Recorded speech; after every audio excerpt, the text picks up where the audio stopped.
Hello দর্শক, আমাদের আদেরা টিভিতে আপনাদের সবাইকে স্বাগতম। আমরা আজকে দেখতে পারবো এই শীতকালে মানুষ কি কি সমস্যায় ভুগছে। আমরা একটি বাইকে দেখতে পাচ্ছি, আমরা সরাসরি ওনার কাছে চলে যাব। আসসালামু আলাইকুম। ওয়ালাইকুম আসসালাম। আপনি কেমন আছেন? আলহামদুলিল্লাহ। আচ্ছা, আপনি কি প্রচন্ড শীতকালে কোনো সমস্যায় ভুগছেন? আরে সমস্যা মানে আমার তো পুরাটাই সমস্যা।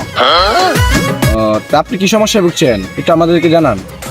প্রথম সমস্যা হয়েছে গোসল। আচ্ছা, গোসলের কথা বাদ দিলাম।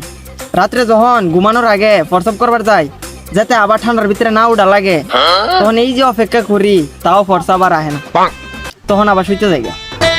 শোয়ার পরে পুরো শরীর তো ঠান্ডা, তারপরে মাথা রিন্দা কম্বল টান দেই, পাও ঠান্ডা। আবার যখন পাওয়ের রিন্দা কম্বল টান দেই, মাথা ঠান্ডা হয়ে যায়। আবার যখন কষ্ট মষ্ট কইরা পুরো শরীর গরম হয়, তখনই আবার প্রস্রাব ধরে। শালার কপাল। দর্শক, আপনারা দেখতেই পারলেন এই শীতকালে মানুষ অনেক সমস্যা আছে। এখন আমরা আরো কিছু মানুষের কাছে জানতে চাইবো, আমাদের সাথেই থাকুন। 12, 13, 14, 15 ইসি রে, 15টা দিন যে কে লাগে আগায়া পরে। আজকে 15টা দিন ধরে গুছু করি না। আচ্ছা থাকা, আর 5 দিন পুরা করে 20 দিনের মতো গুছু করে এলো।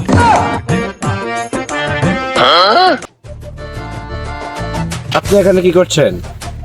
কিছু না, এই শীতের মধ্যে কি করবাম, বই রয়েছি। ও, আপনি কি এই শীতের মাঝে কোনো সমস্যায় ভুগছেন? আমাদেরকে একটু জানান। শীতের কথা আর কইেন না, আজকে 15 দিন হইলো গুছু করি না। এই জন্যই তো বলি এত দুর্গন্ধ কিসের এনে। কত ঠান্ডা, আমি আবার সবার মতো কুইরা না, চিন্তা ভাবনা করতেছি আর 5 দিন গেলে 20 দিন পুরা করে গুছু করে আলবো। আমি তো মনে হচ্ছে আমি সবচেয়ে বড় কইরিয়া, কিন্তু আমার তো বড় কইরিয়া আছে। এই শীতে কাঁপতে কাঁপতে আমার একটা শায়রির কথা মনে পড়ে গেছে। রাগ করলে রাগ ভাঙানোর মানুষ নাই, কিন্তু ঘুমাইলে ঘুম ভাঙানোর মানুষের অভাব নাই। সকালটা না হইতে আম্মা আমার ঘুম থেকে রেখে তুলিয়া দেয়। এই সময় মনে হয় যে আমার একমাত্র কম বলে আমার আপন। সব মিলাই যদি কইবার চাই, এই শীতের পেরা খুব যন্ত্রণাদায়ক, আমি আর নিতে পারতাছি না। তো সুপ্রিয় দর্শক মন্ডলী, আপনারা দেখতেই পারলেন এই শীতের মাঝে মানুষের কি করুণ অবস্থা। ধন্যবাদ, আদেরা টিভির সাথেই থাকুন।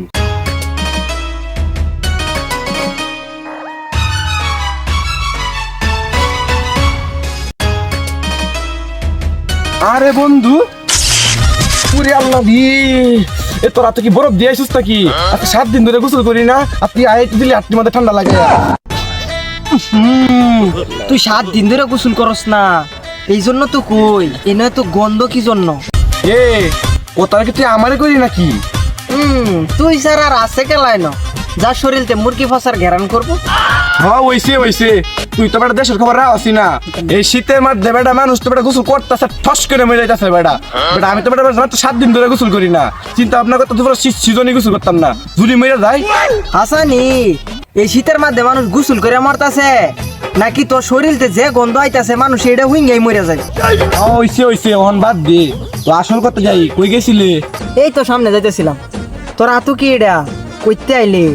এই গেছিলাম একটু মার্কেটে, ঘর কাপড় চোপড় আছে। এই তবু একটু শীতের সিজন আইসে জন 20-30 হাজার টাকা মার্কেট করছি আর কি।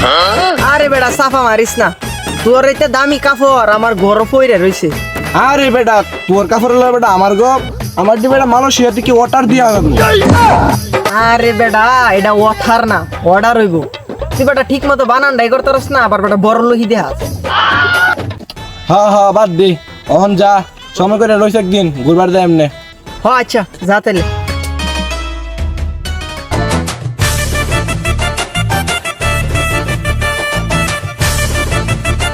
ভাই কি করুন? এই যে মাত্র ভাই গোসল করে এলাম। ভাই আইনে সত্যি গোসল করছুন? হ্যাঁ গোসল করছি তো, কে কি হইছে? ভাই আইনে তো দেশের খবর রাখনি না, মানুষ গোসল করতেছে আর মইরা যাইতাছে। ভাই আইনে তো পুরুষ, আইনে তো বীর পুরুষ, আপনার সাথে তো তুলনাই করা যায় না। ওই তোরা কে কোথায় আছস রে? দেখা সাকিব ভাই গোসল করছে। গোসল করছে কেন নয়? গোসল করছে কেন? গোসল করছে। ওই সবাই তাড়াতাড়ি আ। ওই কেডা গোসল করছে? কেডা গোসল করছে? সাকিব ভাই নাকি গোসল করছে। কি? সাকিব ভাই না সামনে যান। সাকিব ভাই।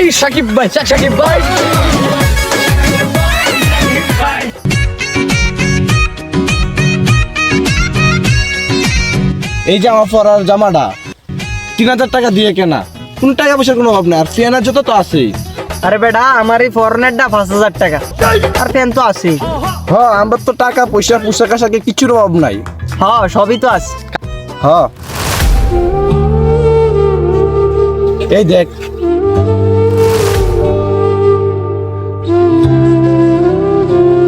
দেখ আমরা পোশাক আশাক টাকা পয়সা কিছুরই অভাব নাই।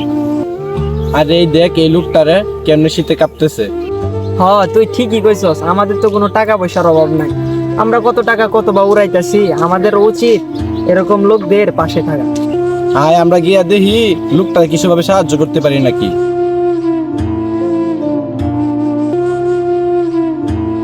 আপনি এখানে কি করছেন শীতের মাঝে? ভাই আমি গরিব ভাই, আমার কেউ নাই ভাই, আমি এখানেই থাকি।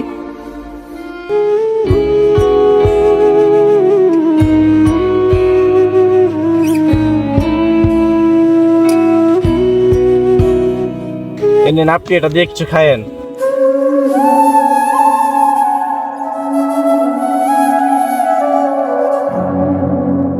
বেঁচে থাকো বাবা, তোমরা এভাবে অসহায় মানুষদের পাশে থাকো, দোয়া করি।